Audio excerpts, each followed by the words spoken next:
তো এটা আমি এখন আনপ্যাকিং করব, দেখি কি দেওয়া হয়েছে আমাকে।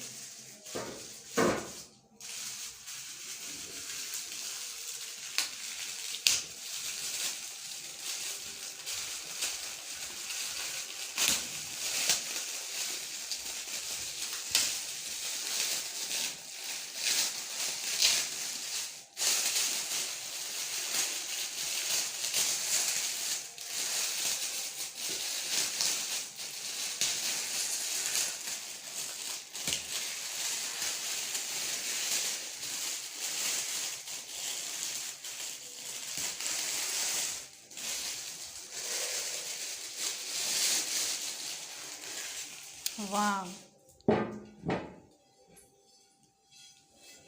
এই কালার অ্যাশ কালারের বিশাল বড় একটা প্লেট। এটা তো আজকে রাতে আমি ভাত খাবো, আমার হাতের জন্য পারফেক্ট প্লেট। দেখাও একটু ধরে, না সুন্দর করে ধরে দেখাও, আমরা একটু দেখতে চাই। ব্ল্যাক কালার হলে আরও বেশি সুন্দর হতো। ব্ল্যাক কালারের অন্যরা পেয়েছি। যাই হোক, আনকমন কালার, অনেক কালারের ছিল। তো এটা আজকে রাতে আমি ভাত খাবো। ওকে, ঠিক আছে। ভাত খেয়ে ধুয়ে পরে শুকেছে রেখে দেবো। শুকেছে না এই যে